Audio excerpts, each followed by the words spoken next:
Isyung pinagpipistahan. Bea Alonzo at Dominic Roque nagkakalabuan. Tuloy pa rin kaya ang kanilang kasal? At ayun na nga, pumutok ang balita, hiwalay na talaga. Naku, wag naman sanang kung sumabay sa uso si Dom at si Bea. Nanghihinayang naman ako sa kanilang pagmamahalan. Napakaganda ng kanilang relasyon para masira ng ganito kaaga at hindi mauwi sa dambana o sa altar ang kanilang relasyon. Sayang naman. Intriga sa lumabas na balita na nagkakalabuan sina Dominic Roque at kapuso aktris na si Bea Alonzo, nilinaw ng bitiranang kolumnista na si Nanay Christy Fermin.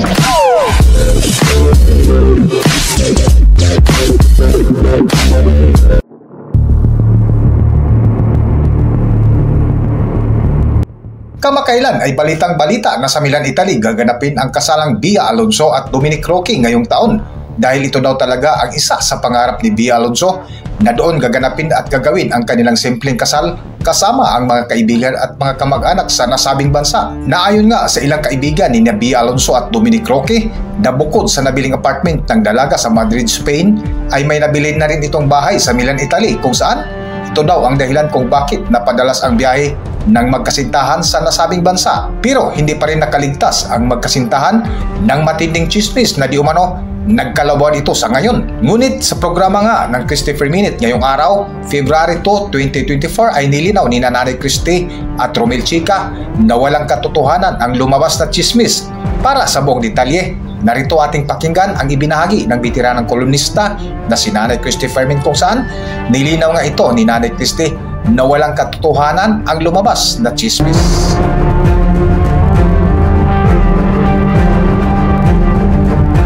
Okay, eto na po, mainit na pinagpipistahan ngayon. Nagsasalimbayan na naman po ang mga komento ng ating mga kababayan. May nambabash na, kanya na naman tong manukan. Totoo raw kaya na nagkakalabuan na ngayon sina Bea Alonzo at Dominic Roque. At ang tanong, matuloy pa kaya ang kanilang kasal? Naku, Romel, talaga nagkakagulo. Ang mga CFMers kanina, sila Chingbong Tisa Silverio, nagtatanong na, sasama ba sila sa uso? Makikiuso ba sila? Yung mga matagal na magkarelasyon na naghihiwalay. Alam niyo po, iisa lang ang pananaw namin ni Romel Chica tungkol dito. Ang bawat ikinakasal po, may tinatawag na wedding jitters. Meron pong wedding blues na tinatawag.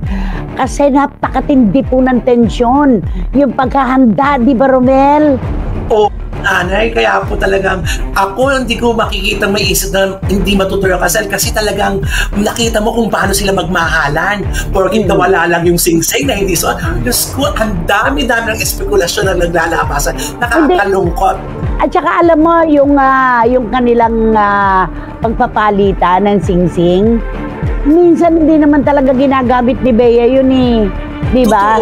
Kahit sa taping, sa shooting, at kahit saan, paminsan-minsan makikita natin talaga, hindi niya ginagamit. Hindi naman po ngayon na tinubad niya yung sing-sing, eh, hindi natuloy yung kasal. Pero kanina may nabasa ako, ano ba yung komento? Siguro nauntog na sa katotohanan si Bea kasi siya lang ang gagasto sa kasal. Ay, sakit naman nun. Diba? Ano mga kwento agad-agad? Ang bibilis mo mga kwento. Oo, parang tinapos na agad, diba? Pero alam mo, napanood ko yung video nila, yung sa vlog ni Bea, yung sa Japan. Aba, pinagtalim puso na nga nila ang kanilang sarili. Diba? Pinadlock na nila. Sabi pa nga ni Bea, hindi po namin pakikita yung date sa likod kasi yun ang wedding date namin. Diba?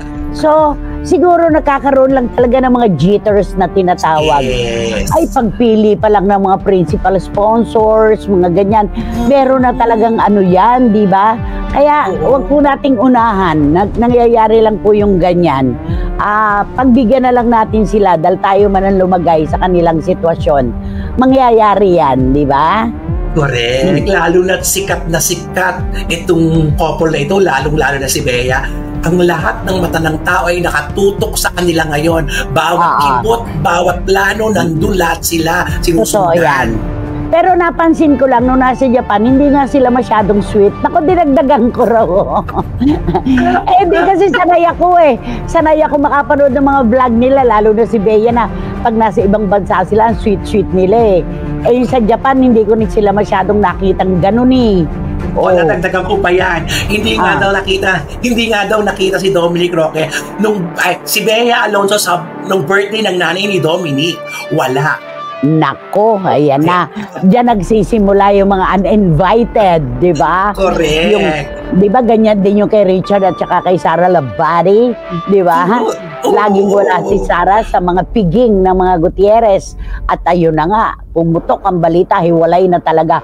Naku, wag naman sana kung sumabay sa uso si Dom at si Bea. Nanghihinayang naman ako sa kanilang pagmamahalan.